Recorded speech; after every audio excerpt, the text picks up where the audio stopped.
today. First, we have Jill Seitz. She is the Chief Community and Regional Planner at the Lehigh Valley Planning Commission, where she leads initiatives that shape and manage the region's growth, sustainability, and quality of life. Next, we have Mr. Alex Brammer. Alex is the Senior Vice President of Global Data Center Operations at Bitfarms, where he leads operational strategy and execution across the company's international portfolio of digital infrastructure. And finally, the amazing Mike Gibson we have with us today. Mike has been active in the construction industry for over 40 years. His current role is with Ondra-Huyett Associates, a construction management company that has been building data centers for nearly 30 years. So huge welcome to all of our panelists. Thank you for being here today. So we're not going to take any further time away from this. We're going to jump right into it and start talking data centers. So to start us off today, team, can you explain what a data center is, why they are such a hot topic in Pennsylvania and particularly in the Lehigh Valley, and the role they play in everyday digital activity? Can we start with Jill? Absolutely. So when we talk about data centers, we're really referring to industrial facilities that are storing and processing digital information. So we know we have people are relying more on digital technology in their daily lives, and data centers have really become a critical piece of infrastructure on that back end that people don't really think about on the day-to-day when they're streaming movies, checking their bank accounts, using cloud storage, joining webinars like this one. And so all of that activity is being handled by a data center somewhere. And we're also expecting that information to be transmitted back to us in a fraction of a second. And we know that there's different types of data centers and they come in different sizes, but what data centers really boil down to are secure buildings that are filled with computer servers, as well as networking equipment that store, process, and move all that digital information.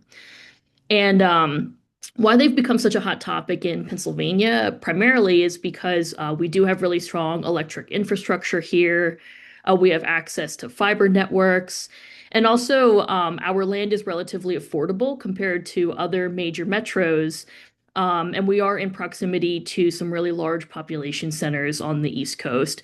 And so those are just some of the features that make us really attractive from a land and infrastructure standpoint.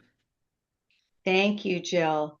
So, Alex, can you walk us through, since you have a strong familiarity with them, can you walk us through the different types of data centers and how they're different from one another, and possibly what their economic impacts would be?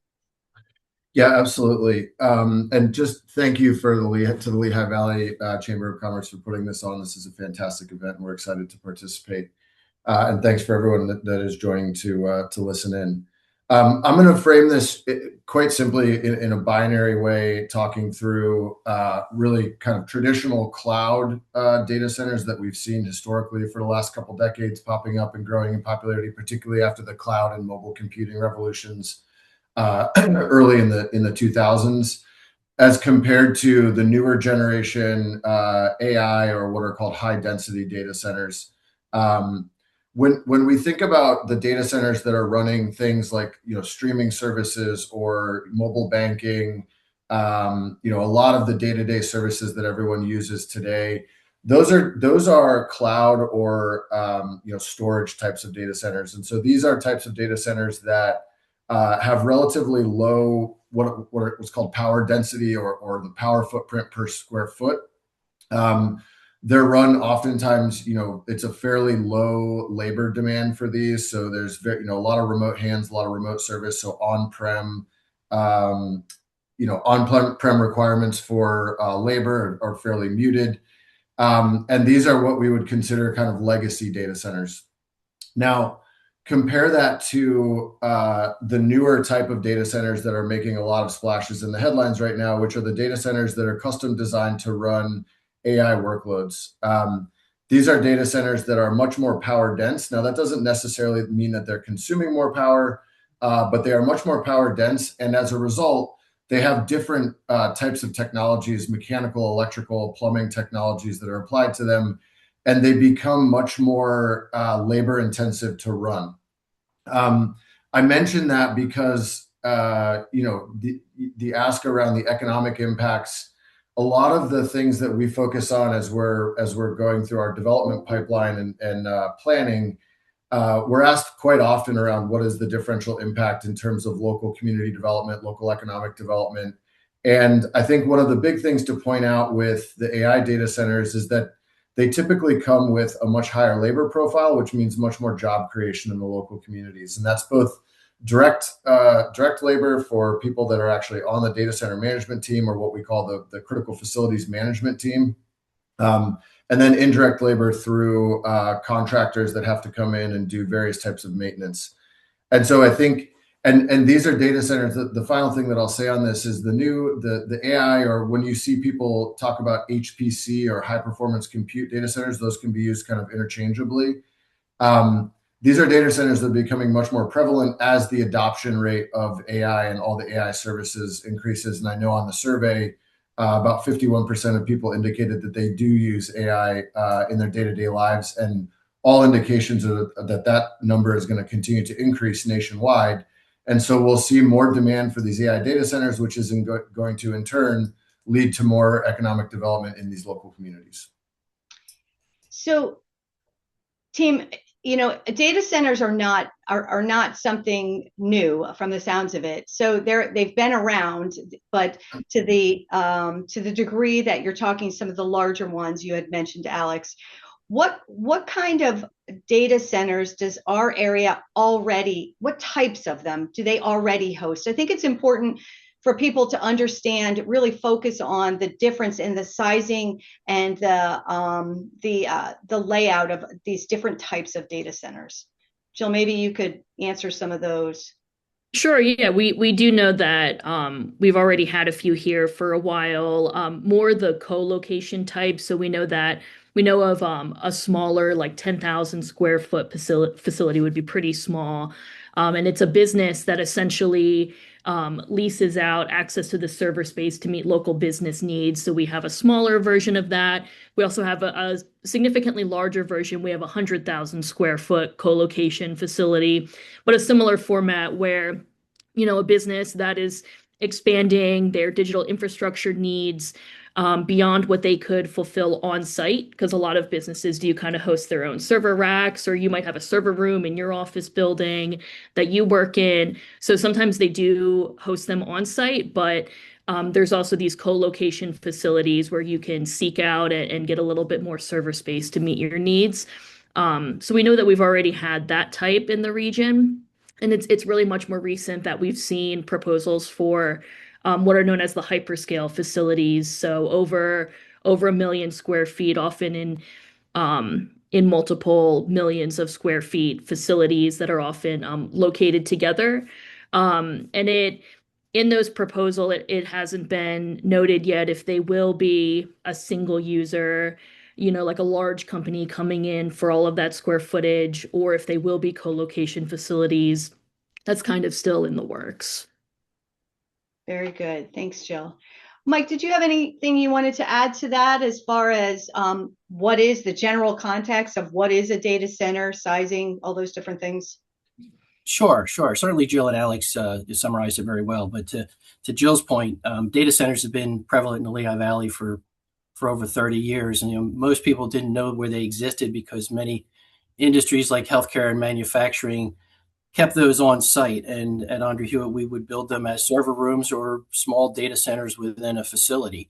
And they serve their needs for tasks like human resource and accounting and other functions internally.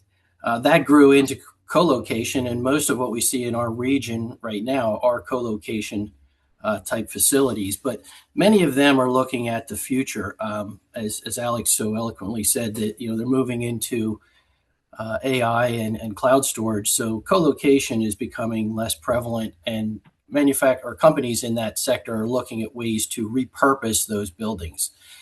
So in many cases, they're not looking to gain new property to build. They're also looking at how they can utilize existing buildings and grow within that footprint. But they are here, and they're going to continue to expand. Thank you, guys. So now we're gonna jump right into some of the environmental and energy type topics that I think are the hot topics around data centers. So let's start with water use. That seems to be one of the biggest questions that are out there by many of the people that I have seen and talked to. So can you explain how water use at data centers can vary widely while also acknowledging legitimate community and utility concerns? So Mike, I'm gonna start with you on that one. Sure. Well, thank you, Tori. Yeah, water is obviously a concern, but it's also a direct function of data centers, depending on the type of cooling systems they're using. And obviously, with the concern and the amount of water that potentially could be used, these are not fits in every community. Most data centers utilize an evaporative liquid-to-air cooling system. But there are two types, and this is where I think the distinction has to be made. There's a closed loop, which keeps all of the liquid within a system, and you only utilize backfill or refill for purposes of discharge of deposits. And then there's an open system. And open systems are gaining most of the disdain from data center development because they obviously are going to use much more water. The challenge with placing these is you don't want to place a data center where there's high demand for water use in a community that does not have a robust water system. It will absolutely put a strain on local community water systems. So the closed loop is by far, when you're looking at these coming into your community, the design of preference. Now, there are certainly a lot of other cooling options that are less water intense. And we can get into those when we get into some of the newer technologies. But most of what we see and what we build will have some sort of a evaporative cooling system. Very good. Thanks, Mike. Alex, could you add on any thoughts on that? And I did get a note. I think you're kind of far from your mic, so maybe you just want to sit up closer. Yeah, great. Thank you. Yeah, no, this is something that we think a lot about. As we are looking to site new data center developments, we are looking very closely at what would be the impact on the local water table. And what you'll find recently, a lot of data centers are now going to a cooling topology called direct-to-chip liquid cooling. So there's liquid cooling throughout the data center that actually removes heat directly from the chips.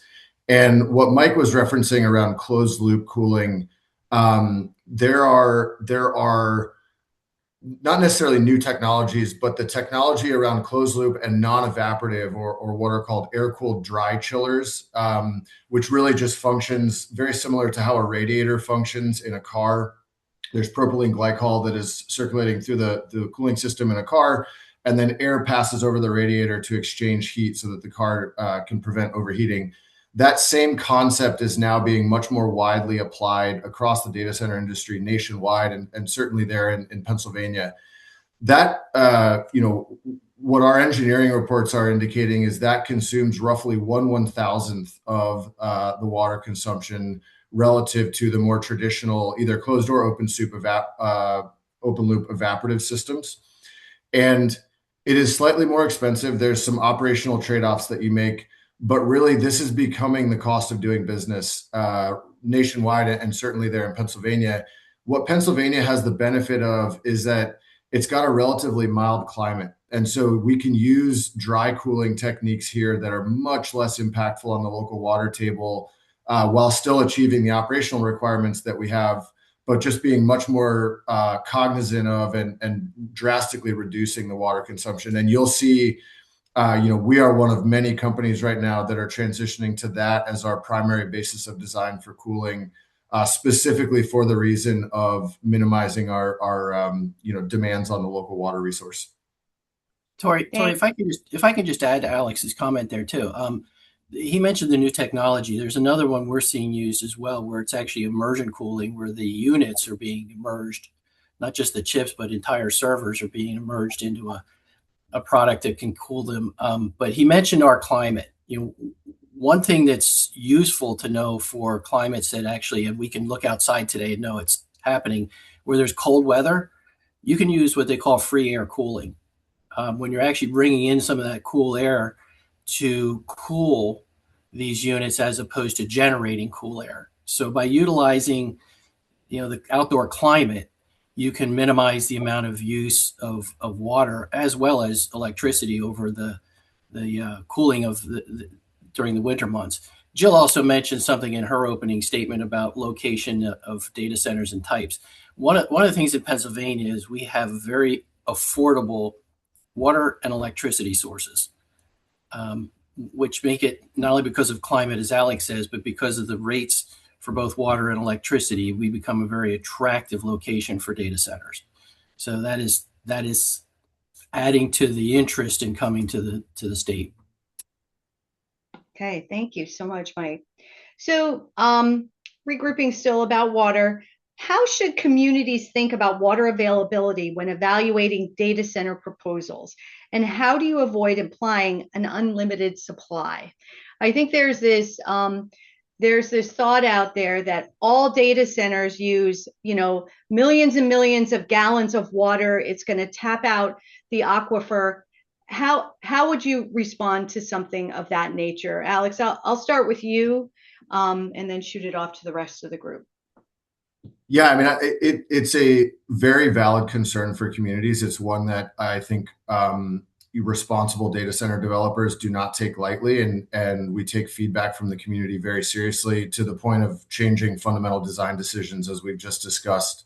I really think that this is just a scenario where local communities and representatives and stakeholders need to take a really close look at what is their water scarcity, what is the health of their water table, and really just be straightforward with the data center developers on what the requirements are. And a lot of those, it's incumbent upon the developers to propose solutions that are not going to be detrimental to local communities. And again, with all of the attention being paid to the data center development space and all of the growth that we're seeing, but nationwide, but specifically here in Pennsylvania, it's something that now you should expect. You should expect clear and straightforward answers from the developers who are looking to come into these communities, and they should have answers for how they're going to mitigate potential impacts to the local water situation. Thanks, Alex. I'm going to shoot something over to Jill here. When a community receives a data center proposal, what studies or assessments should be conducted to understand the potential water use impacts? Yeah, thanks, Tori. And, Mike and Alex were discussing these different technologies that can result in different levels of water usage. But what we really encourage communities to think about is, when you do know of an actual proposal, what is that facility going to be using? And kind of to your point, Tori, there's not a universal, every data center use looks the same and operates the same and has the same impacts. Communities should really strive to ask for these assessments that would evaluate what the actual impacts could be for what the applicant is proposing at that time. So that could include quantifying what the daily and peak demand is for water usage. It does help to know what the specific cooling system is that would be proposed. It would give the community an idea of how much water usage it would require.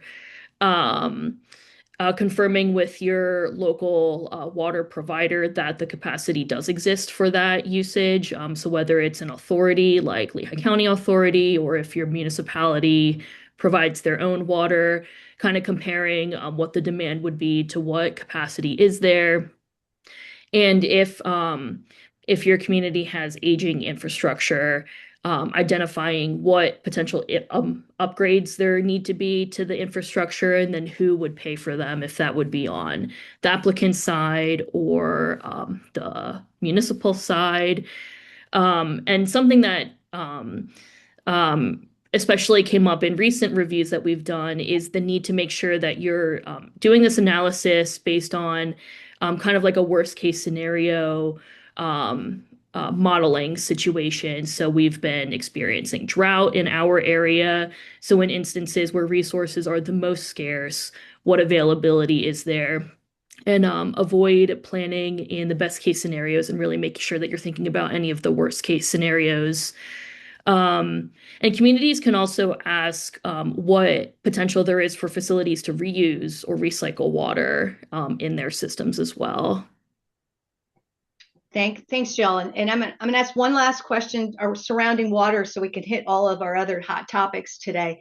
When it comes to water, and Jill, you brought up a really good point about the potentials for drought, because our water tables can fluctuate depending on our situation in our atmosphere. So if that's the case, when looking at plans, is there always, and Alex, this might be a question for you too, is there always a backup plan? Is there, if water is the primary source for cooling but you can't use it, is there already provided a backup plan to ensure the integrity of the community's water system should they be put in a position where they have to conserve? I can start off. I don't want to say, I don't want to speak in absolutes. Every developer or hyperscaler or data center operator has different operating requirements and technologies that they use. I would say now more than ever, though, given the increasingly prevalent narrative around water consumption for these data centers, and given the water scarcity that's occurring around several areas of North America, there are more and more solutions. There are more and more vendors that provide options and supply chain availability for much more efficient water consuming cooling technologies. But that's not to say, that's not to say that it's a panacea for everything. A lot of it has to do with the types of workloads. A lot of it has to do with the climate modeling that you're doing and what are the cooling requirements for the types of workloads that you're hosting.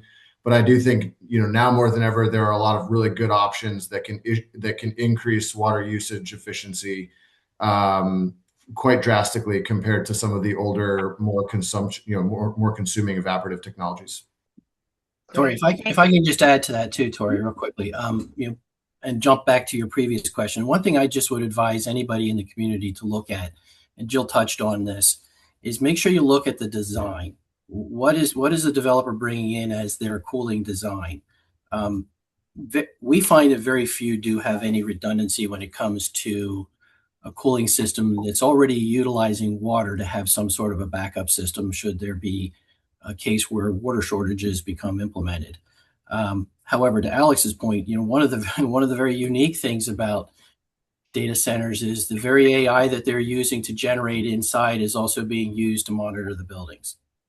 So there's a high emphasis on managing both water and electricity loads with artificial intelligence to maximize the use, as opposed to with older systems, which are either analog operated or manually operated. The amount of consumption is much greater than newer technology. So make sure that when they're looking at design, the local officials are looking at all aspects of that design and what checks and balances are being putting into place to manage the water use.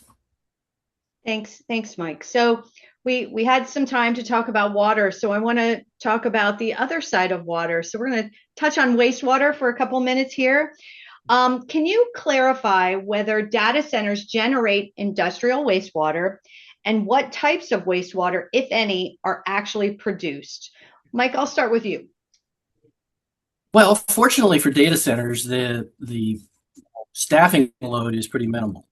Alex mentioned it, AI has a far less staffing load than colo does. So from a wastewater standpoint and use of things like sinks and restrooms and wastewater facilities of that nature, there's very little impact. Where you do see some impact, again, we just had a conversation about cooling and water use during cooling.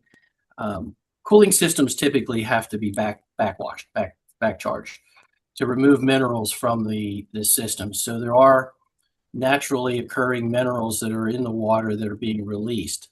Again, I'll go back to design. Many of these systems are designed with water conditioning systems put in on the front end to reduce or eliminate some of that, thus reducing the amount of backwashing of the system or blowbacking of the systems that are required over the duration of the calendar year.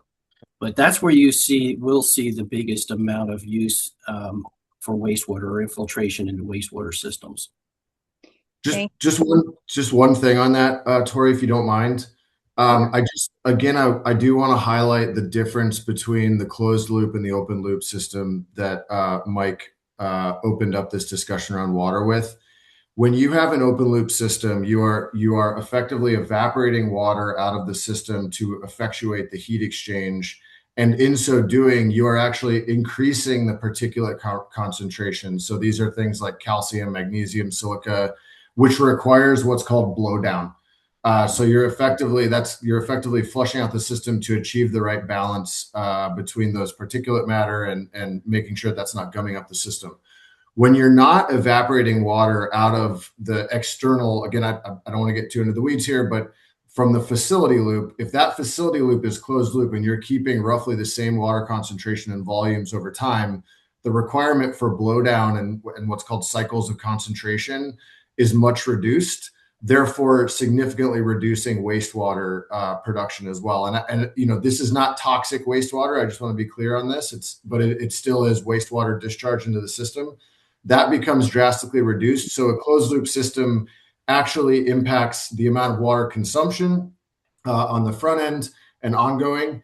And it also impacts and reduces the amount of wastewater discharge into the local treatment circulation. So from the standpoint of wastewater discharge and, its capacity impacts to our treatment plants and things like that, you're suggesting, depending on the system, it could be minimal, or whether it's closed looped, or that the other method you had mentioned. Is that correct? Well, closed loop system is going to always have a much smaller concentration of those minerals, as Alex said. I'm not going to advocate any one way or another, but I would suggest that local officials talk with their wastewater treatment handlers and entities. And one of the options is to have pre-treatment on site too, to mitigate some of that at an ultimate treatment plant. So again, depends on the municipality, how they want to handle it, and again, your water treatment facilities and how they want to treatment. But I equate it to a water softener system. My water softener system back charges every night, and I'm putting a small amount of minerals and salts into the water. This is the same type of system, obviously on a much bigger scale. But again, as Alex said, and we talked about, closed systems monitor that to a much greater degree. And on the front end, if there's a water treatment system installed, that minimizes that even more at the ultimate discharge point. Excellent. So from a wastewater standpoint, any industrial discharge to the system, to the wastewater system, would be primarily generated through whatever cooling system that you're using. There's Correct. No other specific process discharges other than that. Other than normal restroom and Okay. kitchen use, cafeteria use. All right. So we've hit on the water side of it, the clean and the dirty. So let's start talking a little bit about energy. So data centers are often described as energy intensive. How do you explain high energy demand? So I'm going to start with you, Alex, on this one. Sure. So, I think at the highest level, if by explain energy demand, we're talking about why do data centers consume so much energy, it's really because of the amount of processing power that resides in these data centers. And so every time, if you send a Google search, or if you're using ChatGPT, or if you're accessing Amazon, or if you're streaming Netflix, those are all being translated into computational processes in the servers that are in these data centers. And so those computational processes have been getting more and more intensive, and therefore consuming more and more power. And so when you're hearing data centers being developed that are 50, 100, 500 megawatts, these are very large numbers that are hard to put into context. But the utilization of that energy is for the computational processes that are being performed inside of those data centers. And as with the advent of AI,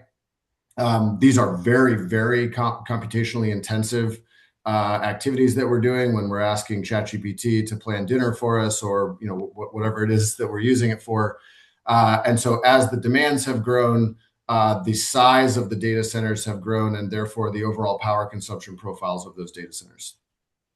Excellent. Thanks, Alex. Mike, did you want to add anything to that? Yeah, I do. Because again, with our history of building data centers, I can say that, I remember a time when systems were far less efficient. And if you took a server unit from the early 2000s to a server unit today, the efficiency is transcendently much better today than it was then. It's by far improved. The challenge, as Alex says, is we're demanding so much more from our computation servers in these data centers that the load is increasing strictly because the number of servers is increasing. But this is by far, and Alex will, I'm sure, confirm this. This is by far the biggest expense for data center operators. They understand the cost, the challenges with the cost, and how to continually improve upon technology to reduce the electric load for the computation purposes of a data center. Not the rest of the operational, but just from the computation pieces, the technology is constantly changing. Just as an example of that, we monitor our server efficiency very, very closely. And in the last 4 to 5 years, the servers that we're running, we measure it on watts of electricity consumed per unit of computation, and it has gotten about 10 times as efficient over the last 5 years. So it's really, really getting, and that's only, there's a strong incentive, as Mike just pointed out. There's a strong incentive to be driving towards the most efficient. We measure it in power usage effectiveness or efficiency. There's a strong incentive for us to be as efficient as humanly possible. Okay, thanks, gentlemen. I'm gonna tie up energy with a combined question here, and then we're gonna move on to our next subject matter. Can you describe how grid predictability, planning timelines, and coordination with electric utilities works in practice? And going to the electric generation, how do data centers rely on backup generation, and how should those systems be discussed responsibly? Because backup, if having a brownout, or is that a concern? How is that handled? Alex, yeah. So first, just to kind of understand the taxonomy, there are a variety of, we talked about the cloud and the AI data centers. There's also other types of data centers that are less prevalent. Some of them require, because of the contracts that they have with counterparties, they require a substantial amount of redundant generation. Some of them don't, but we'll leave those out because those are fairly uncommon. Backup generation for critical facilities, or what's called critical IT load. So that's the IT load that is performing the services and the computational processes that I mentioned a moment ago, is one of the most important things when you're designing a data center. So it's understanding, if I have a power blip that comes from the grid, what is the impact going to be on my workloads and my ability to provide the services that I've committed to my customers? And this is from the perspective of a data center operator. So I guess the short answer to your question is backup generation is incredibly important. Now, there's a variety of different types of generation that we can use, and increasingly, we're very, very tightly regulated by the Environmental Protection Agency and other state level environmental regulatory bodies. And so they're measuring things like grams of nitrous oxide emitted per brake horsepower of a generator, for example. And so it gets very technical all around environmental stewardship and efficiency. The other thing I would say, just to note here that's interesting, we are seeing increasingly grid operators and regulators and trade associations examining this concept of making data centers flexible to be able to go on to backup generation in non-emergency events, so that they can give energy back to the grid during grid scarcity events. Winter Storm Fern was a great example of this. PJM requested to DOE to get an emergency order to actually direct data centers to come on to backup generation so that they can give that power capacity back to the grid. And so what we're seeing now as data centers increasingly penetrate these markets and grow in these markets is that we're starting to get very creative around making data centers a resource to the grid rather than just a liability to the grid. And that is fundamentally enabled by the backup generation that has already been built into these data centers for years and years. And we're now just starting to think through ways of using it more flexible, flexibly for the benefit of the broader public and for grid stability. Thanks, Tori, Tori, if I can just add on that comment from Alex, that's a great point. It also leads to another conversation about behind the meter electric generation. It's happening in Pennsylvania, and it's happening at other places throughout North America, where these developers are now looking to generate their own electric sources, and some are revitalizing already expired or mothballed generation plants for the purpose of operating their centers. But to Alex's point, it also becomes a good community resource because they can push back to the grid if necessary to help in times of high load. So that we have to look at how are they generating electricity? Are they pulling already from existing grid generation, or are they proposing their own generation, which is an alternative? And those technologies are ever changing as well to give more flexibility for behind the meter generation for these types of high demand facilities. I will also add, as far as the backup generation, Ondra-Huyett operates in a lot of industry sectors, and every critical industry sector has backup generation. We would never want our hospitals not to have it. We have pharmaceutical manufacturers here that all have it. Military facilities. Military facilities, our schools. Data centers are not unique. As Alex mentioned, all of these are governed by Pennsylvania DEP or EPA to have scrubbers on their exhausts. I can tell you, we talked about this panel about design on the cooling side. You want to look at design on the enclosures for generation as well, backup generation. These can be designed properly to not only eliminate or mitigate, according to regulation, air emissions, but have no noise that moves externally out of the building. Because I know that's been a big concern, and most of the noise that's generated with when they are in use with those is if they're put outside the building. We're gonna touch on noise here in a minute. So to kind of bring a close to the energy discussion, I want to give Jill a chance to give any thoughts on, from a planning standpoint, everything that we've talked about between Alex and Mike. From the planning standpoint, is there anything else you'd like to add in regards to energy and backup generation? Sure, and I completely agree with what Alex and Mike said, and just wanted to kind of share from LVPC's perspective. We're a regional planning entity, and whenever we've seen these hyperscale data centers proposed, we take a regional approach to reviewing them. And so we are coordinating with PPL if PPL is the jurisdiction for regulating that electric grid. We are coordinating with these higher level DEP, County Conservation District, all of these entities that kind of have a hand in managing these impacts. All are brought to the table when we are reviewing these projects. Excellent. Thanks, Jill.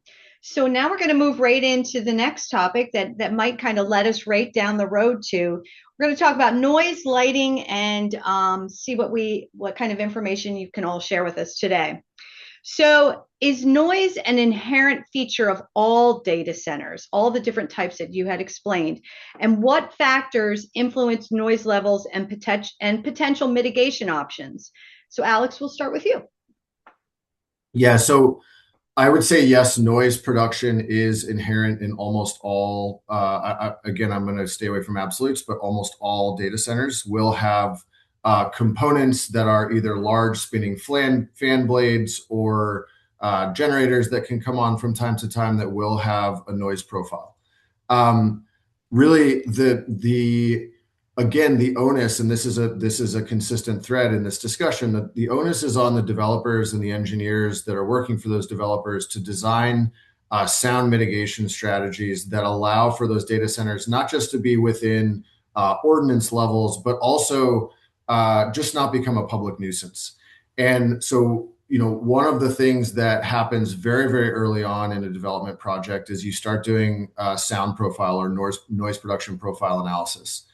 So you hire sound engineers to come in, they'll do baselining, they'll do kind of ambient noise profile, and then noise mitigation is taken into account from the very earliest stages when the teams are getting together and they're establishing what's called their basis of design.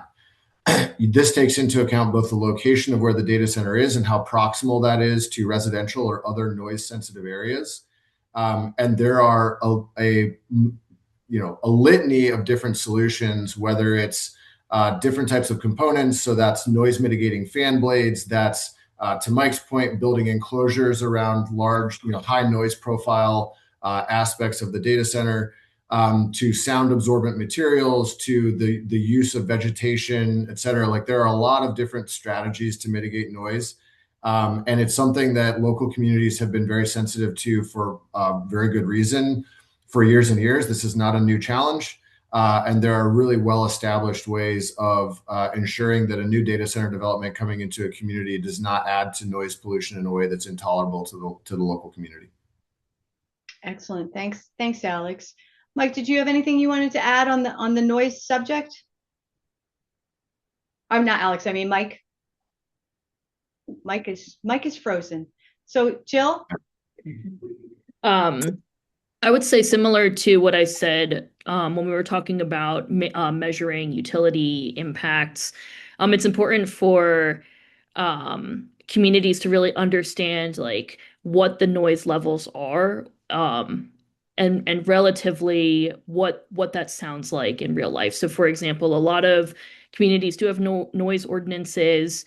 You can regulate how much noise a facility can generate at a property line that then, you can have equipment to test and monitor whether or not a facility is surpassing that level. But oftentimes the levels that these ordinances set it's a very low sound level. And so it's just important for communities to really understand if the maximum noise that can be generated is 55 decibels, what does that really sound like? How far away is that from a adjacent land use that could be impacted? And then by the time that noise, if it could even penetrate the building, like what does that really sound like? So really just having a good understanding of what the impacts are at the levels that they are set at. Excellent. Thanks, Jill. Mike, I'm not sure if you're back with us or. All right, we're going to shift over to lighting a little bit. How can lighting design and building aesthetics be addressed to minimize impacts on neighborhood properties? I know lighting and light pollution is a big topic. So Jill, maybe I'll start with you from the planning standpoint, and then we'll shift it over to Alex to get some other thoughts as well. Sure, and these are impacts that really come up with pretty much any land use. It's definitely not exclusive just to data centers. We've seen projects propose lighting that has kind of like directional caps on it so that any lighting that's generated is projected directly downward, and you can have lighting plans that show what the light levels are at different areas of the property, and then by the time it gets to even the property line, the level of lighting is zero. For aesthetics, there's a lot that communities can do to request building design, instead of just like a large gray block that people have kind of come to attribute to warehousing. You can ask for different materials or different ways to break up the facade to make it look more like an office building, for example, and kind of help reduce that visual impact. And there's also a lot that you can do with landscaping, grading to kind of lower the building so that it can't be seen as well from the external roadway network, for example. There's a lot that you could really do there. Thanks, Jill. So Alex, from your experience and talking about lighting, what can you share with us today? Yeah, I mean, just to piggyback off of what Jill was talking about, there's a lot of kind of newer technologies around lighting that are very directional, and they can be quite contained. And so when you go into a really dark valley, if you've got a couple million square foot building with not contained or omnidirectional lighting sources, it can be quite the eyesore. And so that has been something that we've been seeing increasingly, and it's becoming more and more of another category that we're paying attention to in terms of minimizing our impacts, the negative impact that could potentially come from a data center coming in that's not built the correct way.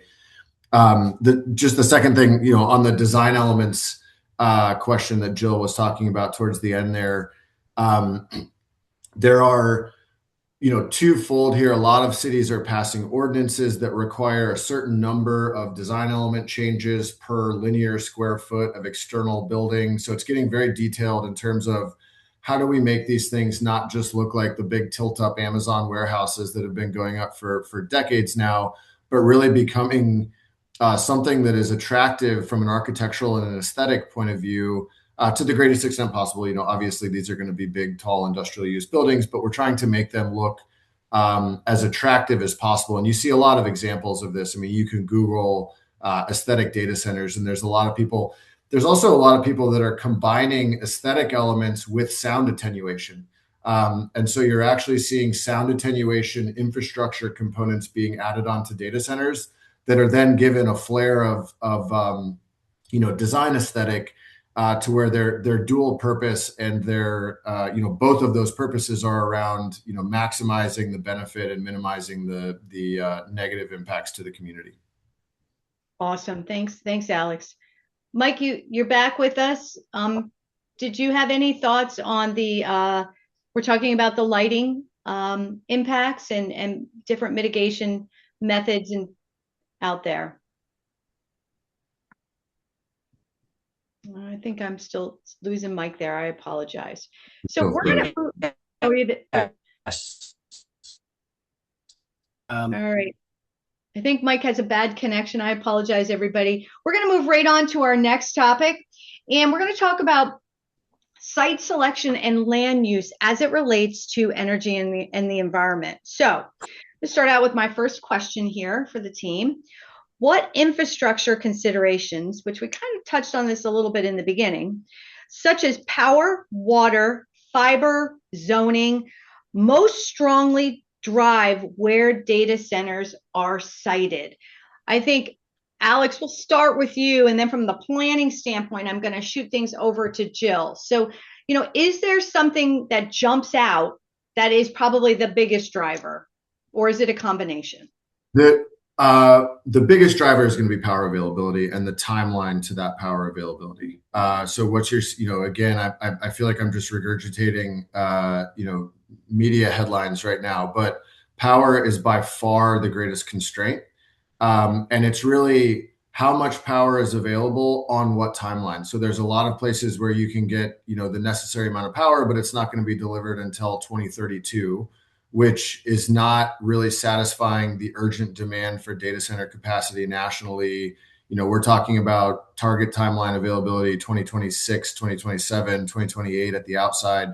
And so it's where can you go where you can get load studies approved that are approved from the perspective of grid reliability. So we're not going to, the regulatory bodies and the planning commissions are not going to allow data center developers to come in and build data centers where they would have a deleterious effect on the ability for the utilities and the power providers in the area to provide power to retail customers, to hospitals, to other critical functions. That is the number one driver. To a lesser extent is fiber availability, so internet connectivity. However, that's more, there are less constraints there. Now there are constraints, but we're going to look at, okay, how close is the development site to a main fiber backbone? And then what is going to be the incremental cost to develop laterals off of that backbone and bring them into the data center facility? And then the third thing I'll say, and then I'll hand it over to Mike and Jill, is really just about land availability. So this is, where is there buildable land that is not going to be sited right in the middle of a neighborhood that also has proximity to fiber and power availability. So those are probably the three big pillars that I would say are really driving siting decisions right now.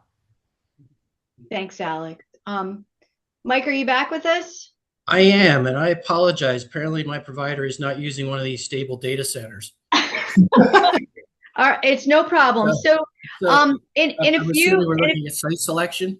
Yeah, in a few short words, because we want to hit a couple other topics, but talking about the strong drivers for site selection when considering data centers, and I think it kind of leads into the next question, which I'll let you feed in on too, is how do you stay informative about site selection while avoiding discussion of hypothetical or real sites?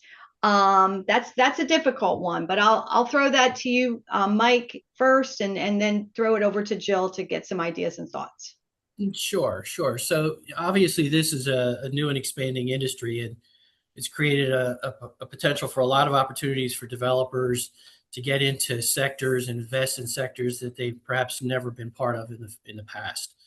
One of the things is as you're looking at proposals coming into your community, you want to certainly take a look at these as responsible data center operators.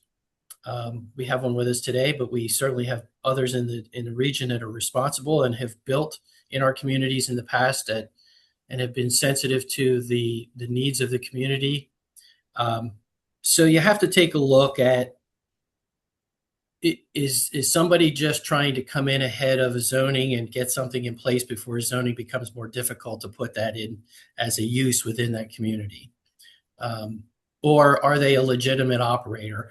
The thing, and Alex will tell you this, the thing with data center operators is they need a client. None of our clients are building buildings and having them sit there on speculation. There's just way too many dollars invested. These are multi-million, if not into the billions of dollars of investment into a facility that have a lot of thought and a lot of pre-planning for sometimes 3 to 5 years before you even know a facility is coming to your community. So this is not a speculative market.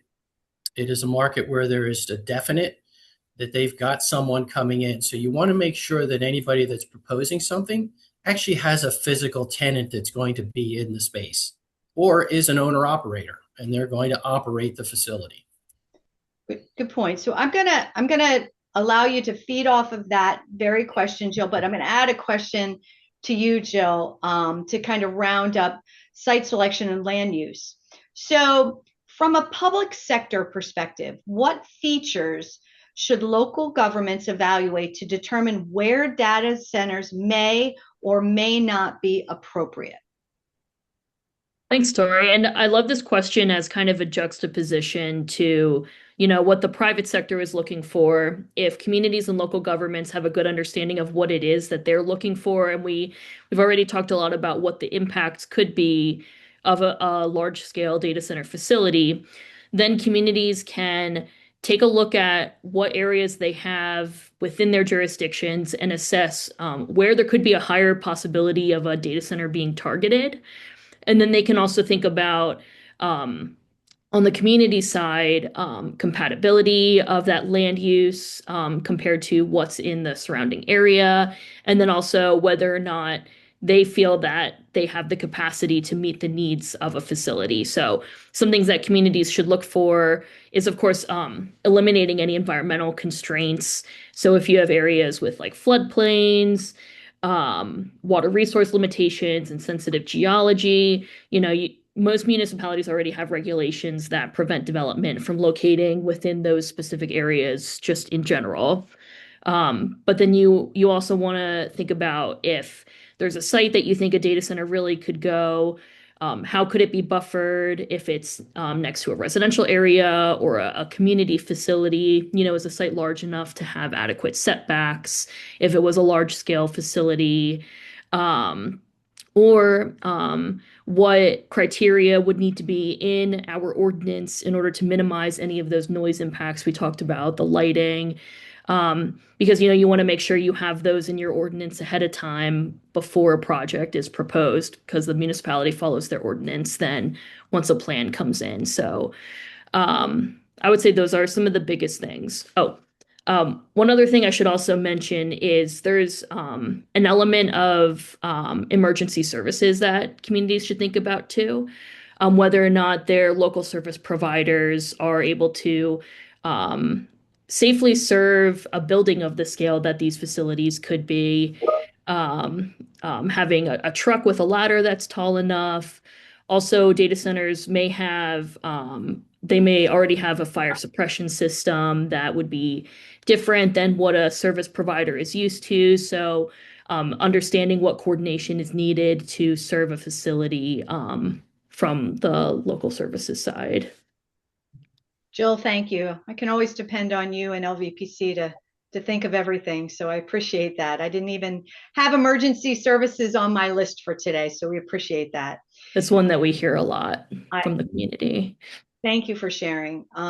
So we're gonna move into future technologies and innovation, because I believe that this is a very important subject, because data center technologies aren't said and done. It is, I think, from what I'm hearing, it is a constantly moving, dynamic way of things happening. So how do you distinguish between mature and emerging data center technologies for the general audience? And Mike, we'll start with you on this one. You looked unsure, Tori. Well, I want to give you a chance because you had to step away there for a second. Yes, I apologize again. Well, certainly we've mentioned quite a few technology changes, from cooling to water treatment to generators. They're ever evolving, as is any technology. And for operators of data centers, they're cognizant of their costs. They're also cognizant of being a good community neighbor. So they're always looking at ways to improve in the technologies. It's tough to really put a singular future technology, because it's changing so fast. Alex has mentioned, they're monitoring on a regular basis the efficiency of these server units. That leads to ever evolving pressure back on their suppliers to that equipment to get improvements. Some of it's climate driven, location driven. If you're in a cool area, you can use some of that free air technology to cool your server rooms. There's a lot of opportunity. Simply the conversation about lighting. 10 years ago, we wouldn't have been having conversations about low-level lighting and direct lighting.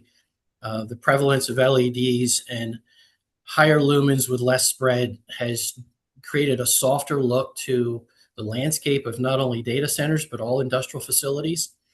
So that technology is also changing. A lot of it's going to be dictated, Tori, depending upon human need. Alex started our conversation off with ChatGPT, all the other uses, Amazon orders, everything that we use this for. It does not appear this is a one-off industry. This is an industry that's going to grow. We've seen a boom with warehousing. We're now in somewhat of a little bit of a pullback with warehousing and distribution in our market. But certainly this is going to grow. The governor's made a commitment to this industry. So I think we all have to look at ways to optimize the resources that they use and rely heavily on the providers to continue to improve their technology. Thanks, Mike. So Alex, I'm going to shoot the same question over to you. Maybe you can speak a little more direct to maybe some of the new emerging technologies that you've seen in your particular industry. Yeah, no, thanks, Tori. I would say, and to the direct question of how do you determine what's settled technology and what's new and emerging, I will say that is actually quite hard right now, even for deep industry insiders, because there is such a phenomenal amount of innovation happening right now. And I'll kind of point to why that innovation is happening, and it really has to do with these AI workloads. The AI, and when I say workloads, I'm just saying the types of services that are being provided. In this case, AI. It's a different type of power profile, and it can be more volatile inside of the data center, so the load profile can be going like this. And so I would say from a broad mechanical, electrical perspective, this is really, a lot of it is quite settled technology. Where the innovation is happening right now, one of the main areas is around power conditioning.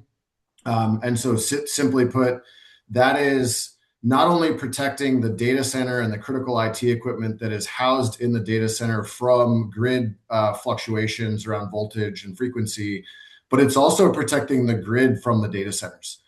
So as these data centers grow in size, you're concentrating power consumption at these specific nodes, and any material fluctuation in that load profile of the data center, if not adequately addressed from a power conditioning system like an uninterruptible power supply or something else, can have adverse effects on the grid. And so a lot of what we're seeing is different types of battery technologies and the size of batteries, different types of UPS firmware that is being used to really act as a shield at that interface boundary between the data center and the grid.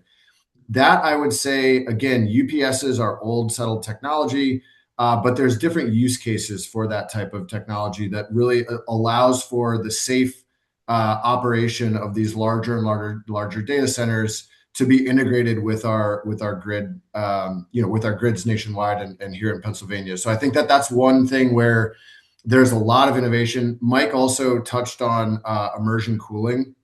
There's a lot of innovation on cooling technologies, primarily driven by water consumption concerns from local communities and water scarcity, and also just efficiency. Again, I'm not going to get into the details here, but there's a lot of really interesting technologies that are probably not fully mature yet and deployed at scale, but that are being looked at primarily from an environmental responsibility and local community impact perspective. And Tori, if I can just add, we talked earlier about the behind the meter power generation. That's a reinstitution of mature technology to bring it back to the surface and utilize it in a manner that doesn't put these large data center users on the grid. But there's also new and emerging technologies, micronuclear and others that are battery storage. Yep. I know there's a lot of conversation about how can wind and solar be utilized for data centers. Well, the challenge is that it's such an immense amount of use on a regular basis. It's not productive in that aspect, but it could potentially be used as a battery backup, as Alex was saying, for some of the UPSs and other systems.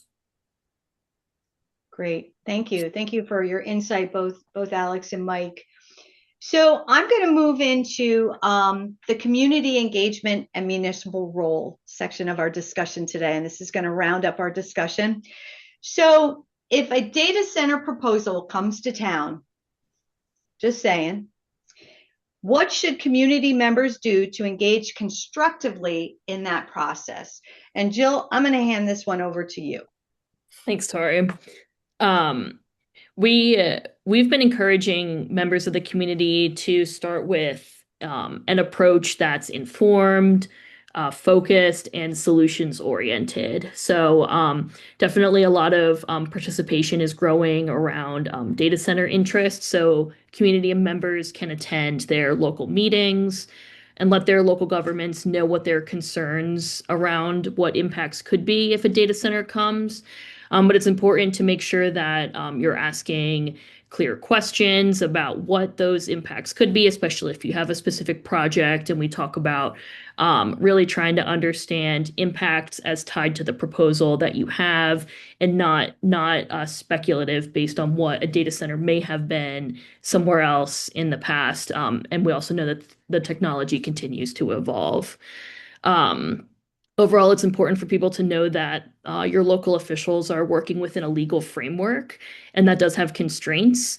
And so it may not be as easy as just saying no, but it's very important to get out there, get your voice heard, let your local officials know what your concerns may be, so that your community can be ready if a proposal comes.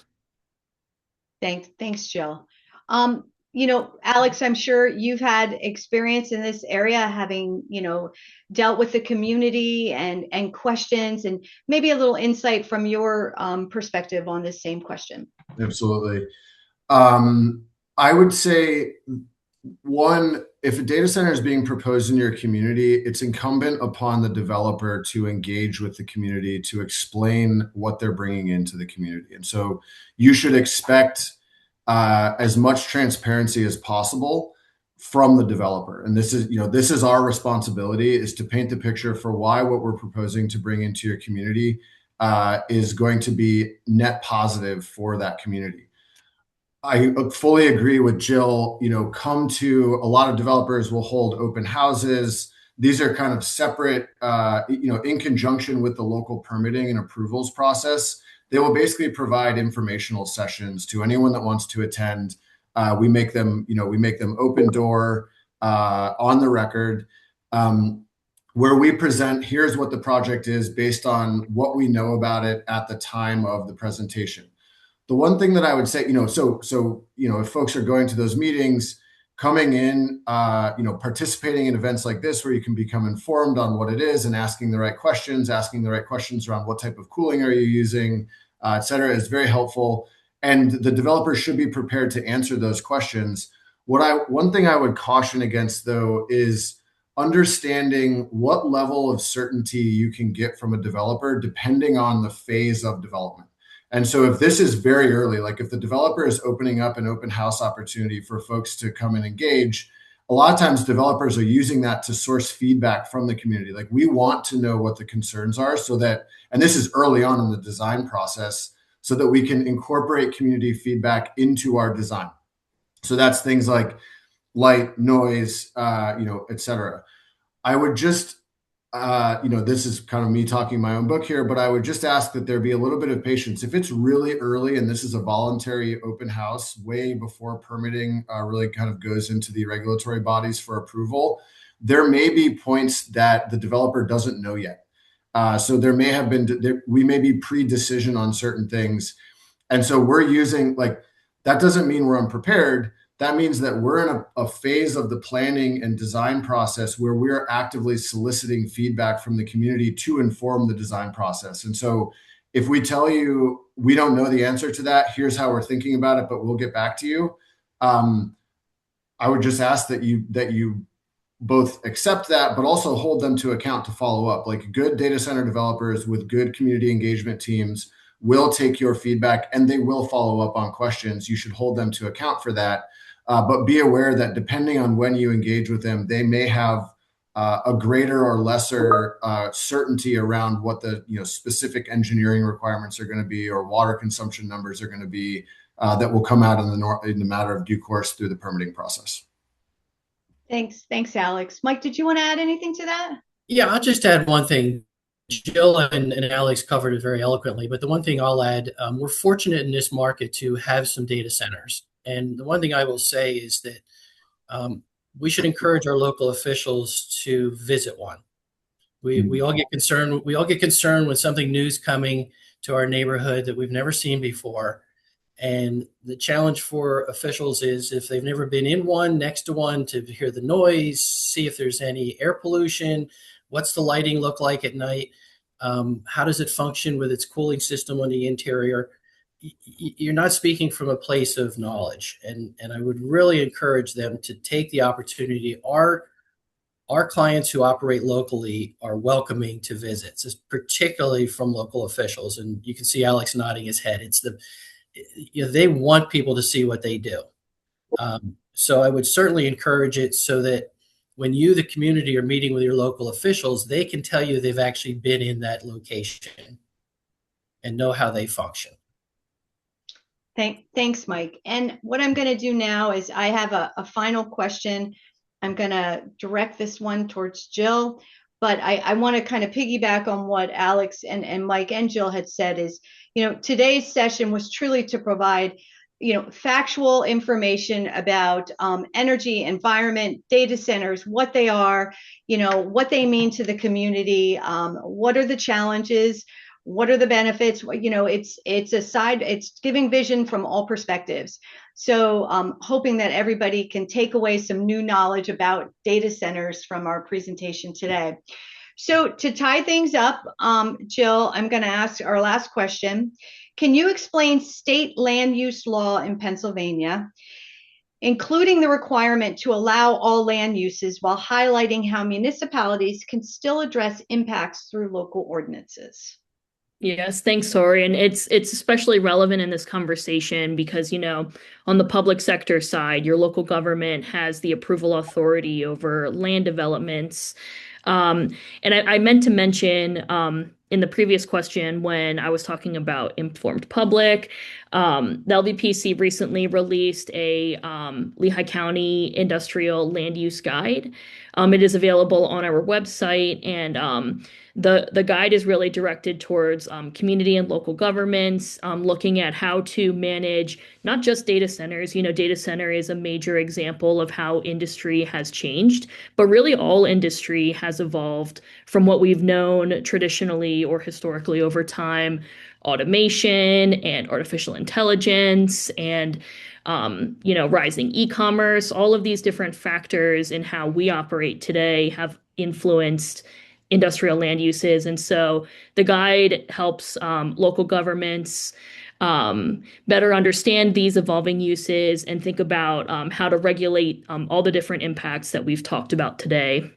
Because getting back to the final question, in Pennsylvania, municipalities are required to provide for all land uses within their boundaries, and there's some asterisks to that. If you're in a multi-municipal plan, you can provide for all land uses somewhere within your group of municipalities, but you still do need to provide for all land uses somewhere in some way.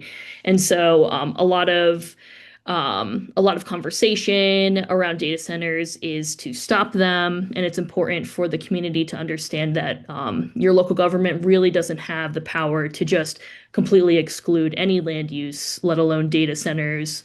But what you can do is make sure your zoning and your development regulations have the criteria in there that address those impacts that you are concerned about, protecting your natural resources and your farmland, and minimizing any transportation impacts, all of those factors. And so I did post in the chat. LVPC is hosting a training coming up. I believe it's next week at our conference center. It's open to the public. There will be pizza, and it'll be all on that guide that we just released, and helping to increase the participation that we have been seeing, because it's really great to see the community come out around planning and land use. And so we hope that everybody will register for that. Jill, thank you so much. Thanks for sharing about that event and that great document coming out through the LVPC. So we have about one more minute. If anybody, Mike or Alex, wanted to add anything to that final question, I'll open the floor up to the two of you. I just want to thank everybody, Tori, for allowing Ondra-Huyett and myself to participate. I hope that this has been informational for those that are attending, and give a different perspective on the development of data centers. But yeah, I absolutely agree with Jill. You need to engage with your municipality and take a look at your zoning ordinances, or I encourage you, as my municipality is, get involved in a multi-municipal so that you have more options open to you. Thanks, Mike. Alex, did you have anything else you wanted to add? Just to echo Mike's point there, I really appreciate the opportunity to come out and be a part of this. I appreciate everyone who attended this, from the general public. I think that engaging like this is the best way of ensuring that you are able to absorb the huge economic benefits and employment benefits that can come with data centers, while also mitigating the worst impacts of them in the community. And it really starts.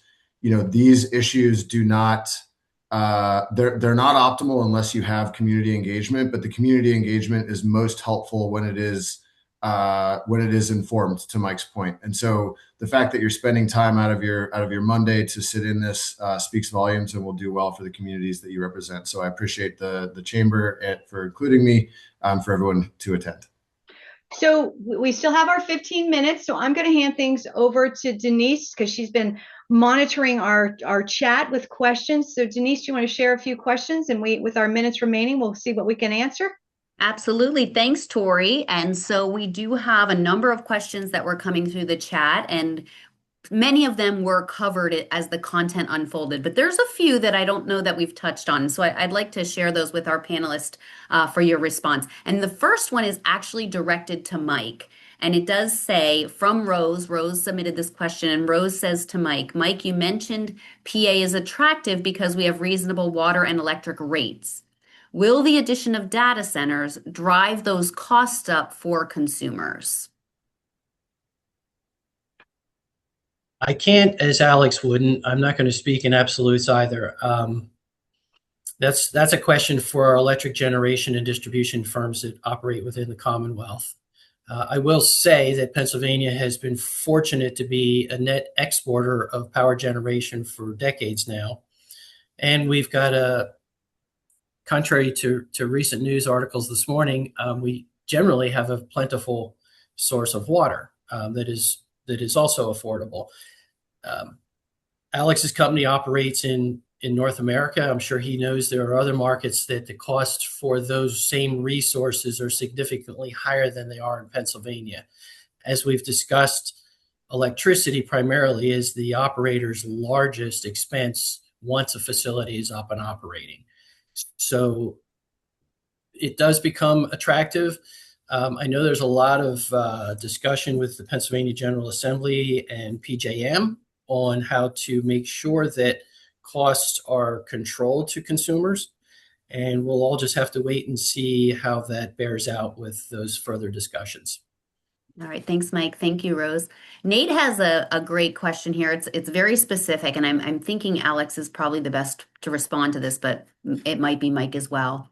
Nate says, would you say the best architecture would be immersion cooling, where GPUs are directly submerged in a non-conductive fluid, which prevents thermal throttling, extends hardware lifespan, and increases compute density while reducing overall power usage? I don't think we talked about specifically immersion cooling.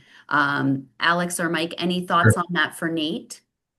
Sure, and Mike touched briefly on immersion cooling as it's not new technology, but it is one of the other options.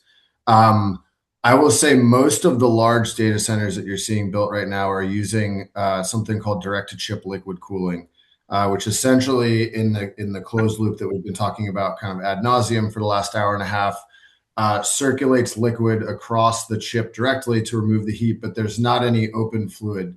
What I would say around immersion cooling, we're getting very, very high density with direct-to-chip liquid cooling without the operating headaches that come from the dielectric fluid that is used in immersion cooling setups. And so if you can think of a big bathtub with a bunch of servers that are located in the bathtub, and you've got kind of a bubbling, circulating vat of dielectric fluid, that dielectric fluid is actually can be environmentally harmful. It can be potentially carcinogenic to operators. It's incredibly difficult to clean up. And so from an operational efficiency and risk perspective, you're seeing the market coalescing around direct-to-chip liquid cooling. Now, there may be some folks that are doing immersion, but for most of the data center builds and designs that I've been seeing in recent years, we're moving from air cooling straight to direct-to-chip liquid cooling and kind of skipping the immersion step. For the most part, again, not speaking in absolutes, but for me as an operator, I would prefer to use direct-to-chip liquid cooling for all the reasons that I just said over immersion. Great, thank you. And Denise, if I can just add to Nate's question, Nate, I would agree. The immersion is an option, but it is a becoming an obsolete option because of the reasons that Alex identified. As the direct-to-chip becomes more affordable and more efficient, it will probably be the direction that operators go, and potentially may address some of the concerns over chillers as well. Thank you both. We have a question from Lauren, and Lauren kind of has a long-term concern. And she says, when siting new data centers and considering the water table, are we projecting climate change impacts for 20 to 50 to 100 years from now? How are we looking at the implications of climate change in these decisions? And I think the question is really about that long-term impact. Tori, you can direct this to whomever you think is best suited to answer it.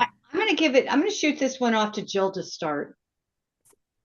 Yeah, it's definitely something that communities should be thinking about. And we've talked a lot about the need to, when you have a proposal, quantifying what the impacts are to what your local capacity is. And we know that because of how our climate has changed just over the last few decades and longer, that we're seeing higher rates of rainfall in some instances. We're seeing different climate patterns than we are before, and that affects the predictability of how available resources are, right? Or different weather patterns and how extreme those weather patterns are. So we do projections for population and employment, just to kind of get a sense of how the region is changing in those ways. The climate change impacts are definitely more difficult to predict in the future, but what we do know is that what historically we have seen as far as climate patterns, we can't necessarily expect to continue in those ways long term in the future, right? And so, how are we planning for what the best case and the worst case scenarios are related to what our environment looks like? Great. Excellent. Thanks, Jill. Tinku submitted a question, and it says, why do data centers need to be near population centers? Why can't they be located in areas, remote areas, like near power plants? Tinku's question. I can start with that, and I'm sure Mike will have something as well. That predominantly has been the case for something that I think Jill actually mentioned, which is around the concept of latency. And so really that's just how fast, if I'm sitting behind my computer and I am searching for where am I going to stay on my honeymoon, I want that response very quickly. And there's a whole body of market research where a lot of, the big hyperscalers have done research on the amount of lag for when they get a response back to customer retention on these websites and whatnot. And so it's really just around serving in near real time the requests for compute that are coming into these data centers. They're being served by these data centers. Now, I will say, so that's why you hear the concepts like core markets. And so there's data center capacity in a lot of core markets. So think Northern Virginia, Phoenix, Philadelphia, where there's a high concentration. That is somewhat changing in the age of AI. And so you're seeing a lot of data centers that are being sited further and further out from these population centers. I'll use the example of, AWS is building a 1,000-megawatt data center in Berwick, Pennsylvania, next to the Talon Energy nuclear power plant. That is not typically where you would find a very large data center, but it's because these AI workloads, like we're being conditioned to wait a little bit longer. Like if you put something into ChatGPT or Claude, you now know you're going to have to wait a little bit because you know that there's an actual thinking machine that is chewing on that and going to send it back to you. And so with the advent of AI capacity coming on so rapidly and in such high volume, you're seeing those data centers being pushed further and further and further out into much more rural and much more non-core markets. And, so I think that's a net positive, because I think where he was going with that is, why do they have to be in the middle of neighborhoods? Why can't they be out, in rural farmland or wherever? And you're going to start to see that more and more. Yeah, I'll just add to that too, Denise. The one thing that is still a consistent is connection. Data center operators need connection to utilities. They need typically a public water system, a public water treatment system, access to reliable energy. So that ultimately puts it near population centers, because those population centers have created that infrastructure, critical infrastructure for other industries as well as residents of that community. As I mentioned early on, the challenge is you can't to locate a data center where a water. Okay, great. Thanks, Mike. I think we heard most of your response. We have another chat question.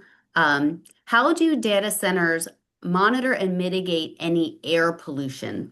So we talked about light and we talked about noise. I don't know that we talked about air pollution. It says, have health impacts from air pollution been formally assessed?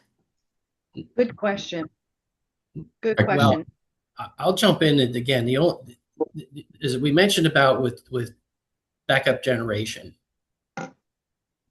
the only air pollution that I'm familiar with that comes out of these data centers is typically from the operation of those generators, which are highly regulated by Pennsylvania DEP and EPA when they're run.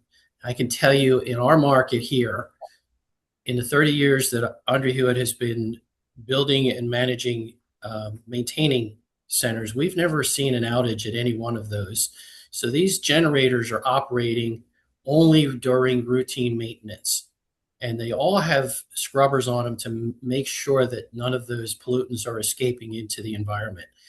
As Alex did mention earlier, with an open loop cooling system, you do have some contaminants that do escape, but they are minerals, and do not contribute to pollution in the same manner that a backup generator may.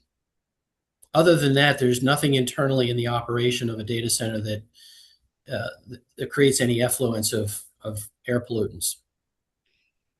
And I would just add on to that we have to abide by very strict environmental regulations for the design of the generators themselves. So as he mentioned, there's scrubbers, there's different EPA tier classifications depending on where you're sited.